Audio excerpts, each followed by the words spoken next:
Hello, I'm George H. with the Enjoy Life Movement, and I want to thank you for taking the time to tune in today.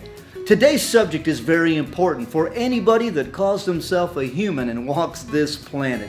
Irregardless of your religious denomination or affiliation, or the political party that you choose or don't choose, every human being has certain needs, and one of them is to be happy. I want to talk to you about that today. You know, I heard an old saying years back that popped up in the 80s, and it was, fake it till you make it. And can I tell you something? That's a stupid statement. You know, we want to be people who live authentic lives, people who are keeping it real. Now that's real talk. I ain't talking about driving a car that you don't own and you got a huge payment and a house that you can't afford and kids you don't see and a life that you're just miserable in. No. I'm talking about for real happiness. I'm talking about moving beyond just success and the material things that you could amass in your life. I'm talking about something that resides way down deep on the inside of you. It comes from your Creator, whoever that might be for you.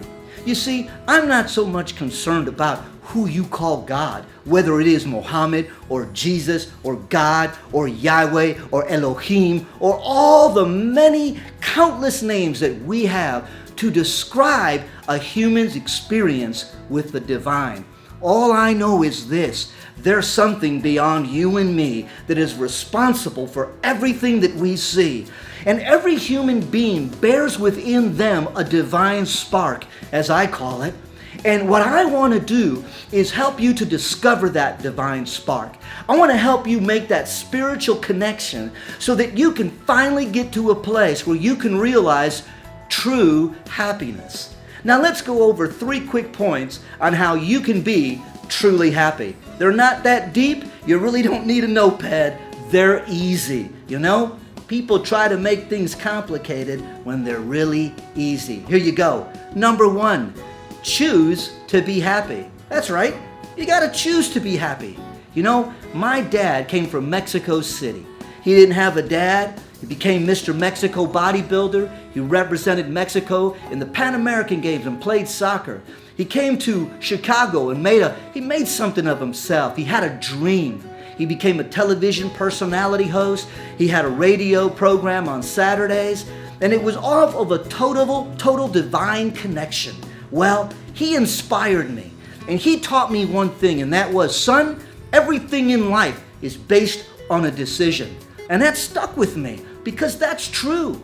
You decide to be negative or you decide to be positive. You decide to be unhappy or you decide to be happy. Understand this, that the greatest war you will ever face in your life is right here between your ears. It's that gray matter called your brain.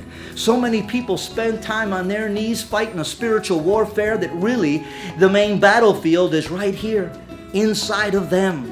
And here we are, repeating the same generational curses that our forefathers have done in their lives, and here we are manifesting the same things. I think it's high time that somebody in the bloodline stand up and say, you know what? It stops with me. The madness and the curse and the depression and the unhappiness stops with me. So how do you be happy? You decide to be happy. Number 2, you begin to embrace positive mindsets. See, you have to be a person that says, I'm going to be somebody who identifies the negative patterns in my thinking so that I can replace them with positive ones. You see, if you're the person that runs around and says, I don't think this is going to work, well, why don't you just flip that coin and say, you know, this is going to work. You see, I believe that words have power. They're like seeds, and when you release them, over time, they will eventually come back to you. Sow a seed, you get a harvest back one day. I've always told people, if you don't like what you're harvesting, you gotta change what you're planting. So if you don't like the life you're living, man, I tell you, a lot of it's formed out of what's coming out of your mouth. Well, the third and final thing on your road to happiness is very simple, and that is never, ever again apologize for being you. Listen, the Creator made you just the way you are. Quit trying to be a black guy acting like a white guy. For the love of God, quit trying to be a white guy acting like a black guy, man. Tap into the power of who you are. This unique individual, unlike no other, that has unique giftings and talents and abilities that are connected to purpose on this earth. That's right. There are people waiting on you to get it together. Get happy. Be an authentic person. Never apologize for who you are. Well, listen, I'm George Aja with the Enjoy Life Movement, and I'll see you next time. And until then, remember, choose to be happy.